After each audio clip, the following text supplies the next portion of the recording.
Welcome back to my channel. Today we're checking out some more One Piece Pirate Warriors 3.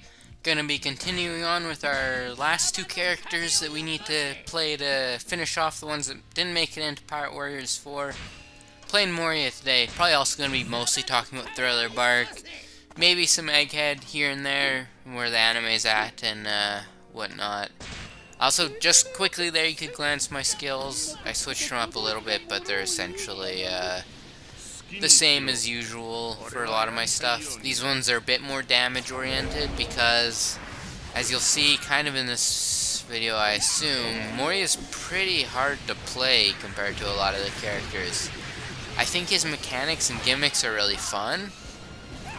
You can see he has a bar underneath his special meter by like the rush meter, and it's his shadow gauge, and it builds up when he uses two of his moves, his square triangle combo or his triangle square combo. Both of those ones will allow you to build up that gauge, and then it enhances some of your other moves. For the one, any of your moves that like throw out zombies in the attacks, instead of just one, it will send out like 3. So it adds a lot more damage and AoE to your combos.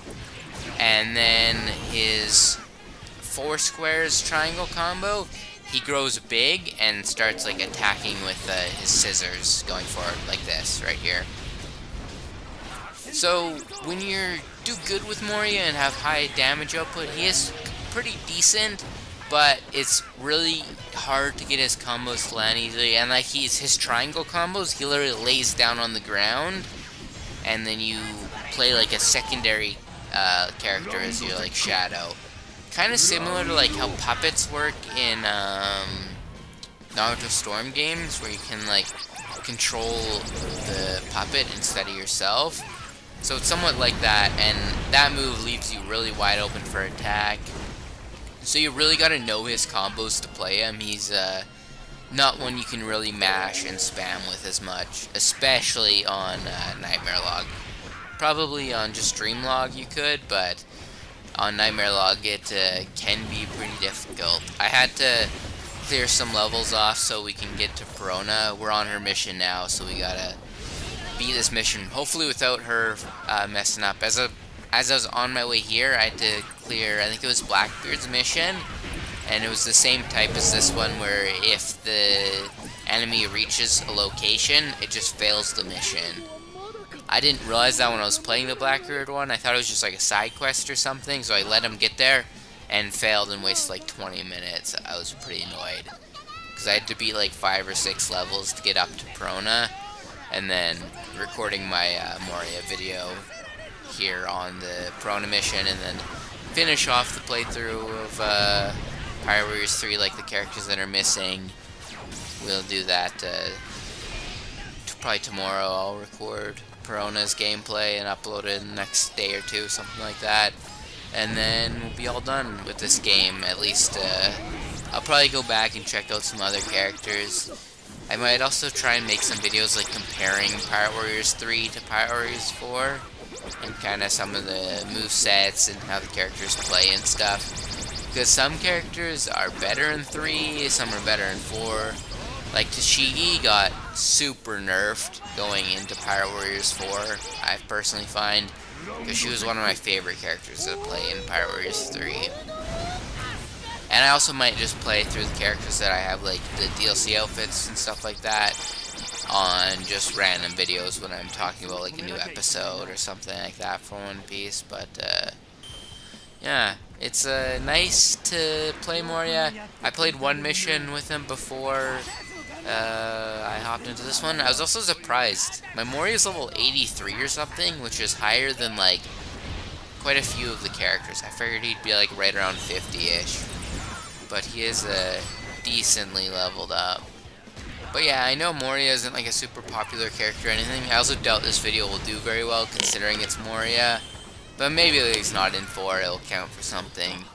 But I actually really liked Moria and his whole aesthetic. I hope in one game we get young Moria as a playable character eventually.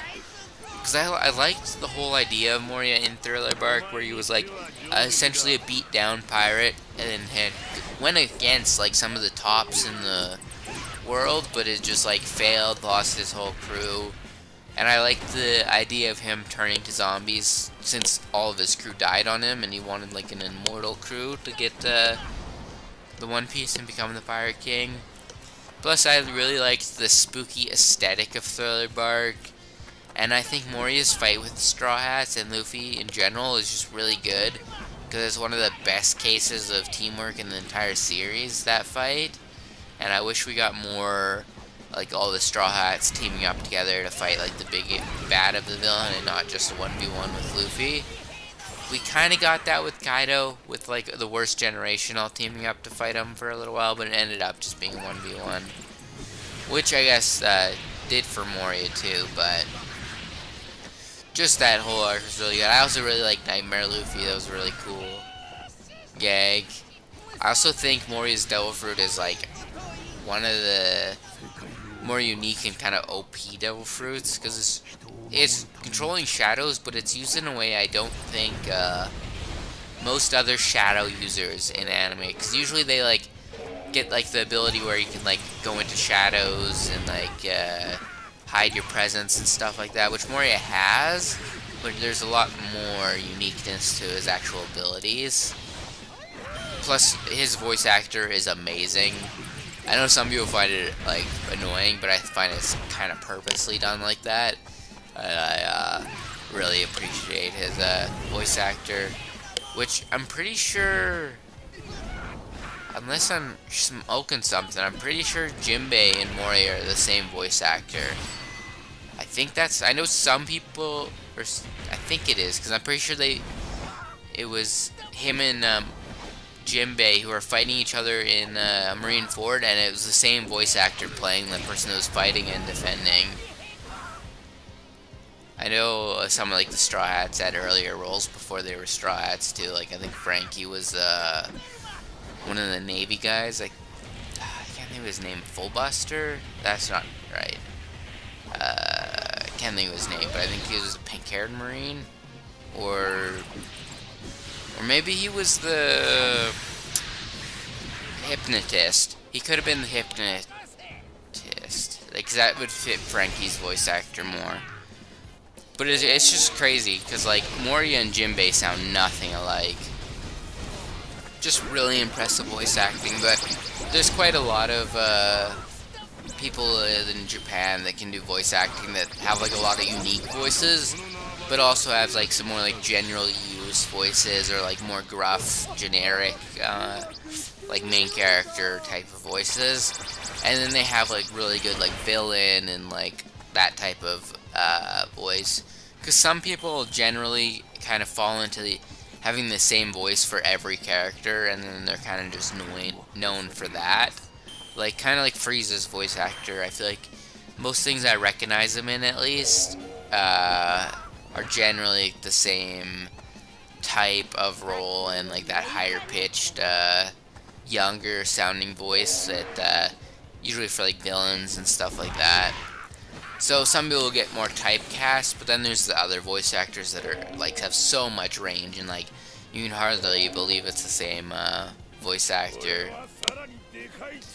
But the ones that anyone that can do like more of the more like anime voice, like villains and stuff like that. I like One Piece has a lot of those, but tons of characters do. Like in Mob Psycho, like Teru's voice actor. He also does one of the Quincy's in Bleach. Who else? I think is that Inosuke maybe? I don't know, but he has that like way more like intense, higher pitched voice. Not even really higher pitched. You can just get like some insane sounding characters. Like I think he does Geese in ReZero, which I just finished catching up with the anime. I'm watched all of that now, and I'm ready for the next season. I think that's next season of anime that ReZero's coming back. So I'm caught up with that. Plus, I just really enjoyed watching it a lot more this time compared to some of the last time, or last time I watched it when it was like airing. I think I finished the first season. I didn't remember some of the ending stuff, like with the whale, but that's funny. Oh, we leveled up good. I was about to die, but I just didn't really like it because I was going in expecting like more of an isekai, I think, and it just turned out to be like a lot more of a character-driven story with the main character that you really need to grow to like and kind of see his character growth to kind of start accepting him more as a character. Although early on, I don't think the anime portrays him that badly. I think it's just like the midway part of season 1. Subaru is a bit rough to get through. But other than that, it was really good, and I just enjoyed it much more this time. Like, I don't remember ever having like any really slow episodes, and especially like I didn't think I was gonna like season 2 that much. But I really liked the lore of it, and I also liked that he didn't die like every fucking second episode. We actually had like a good streak in like the second part there. We actually got to see the story progress forward and not just have to relive the same moment, which is a cool aspect of the story, but it also makes it drag at times, which is slightly annoying, but really did enjoy that. And I think I'm caught up with like most isekai now. I know I do watch like Mushiko Tensei. I watched that like last year, something like that. I'd read, I think, the manga a long time ago, but I watched the anime in preparation for like the second part of season 2, and now I'm all caught up watching that. Ever since I gave essentially One Piece and Dragon Ball a second chance and really got into those series, I'm way more open to giving anime a try. And JoJo's. JoJo's was one of the only anime I would like openly say I hated, and I had attempted to watch it once or twice, but more recently, I think probably 2 years ago now, something like that, I went through and watched it all, and I absolutely fell in love, especially with the way the story is told, because I don't know if I ever even finished part 1 the first time I tried watching it. I didn't really know that how the series worked, and like the generational protagonist, which is one of my favorite concepts now, where like each part, the like cast essentially switched to like the next generation, but it's not something cheap like Boruto or something like that, where it's essentially just like making the next generation out of like necessity and kind of making money and like a cash grab, which tends to be a lot of like shonen. When they end, they get like a sequel series that just, sometimes they're not bad, but I feel like they're usually just made for being a cash grab.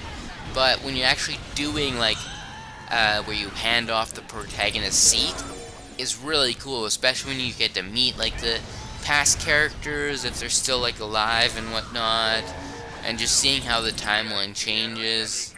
And it allows for a lot more like diverse stories, kind of like One Piece, how like the islands separate everything, whereas in JoJo's like the time separates everything, and then like each arc is so, like each part is so wildly different, like in a different location and whatnot. I just really fell in love with that series, and like that and like One Piece and Dragon Ball, falling in love with those series just really made me let other anime have a chance that like I didn't like in the past or whatnot, and being a lot more open-minded to series and stuff I don't like. I still need to get into some mech series. I've watched a couple, but I honestly hold back mostly because I know a lot of the mech series like Gundam have so many different versions, and I'm such a completionist, and I like to like go back to the first series of something and watch it all in like release order and stuff like that. So that's always put me off of watching like Gundam and giving it a chance. I know like a lot of the series are more standalone, but hey, I just can't do it. It like my perfectionist in me just needs to watch like the entire series of something to actually like fully enjoy it. But I'm really actually enjoying Moria's gameplay here. The last mission I played, I kind of was not doing this well.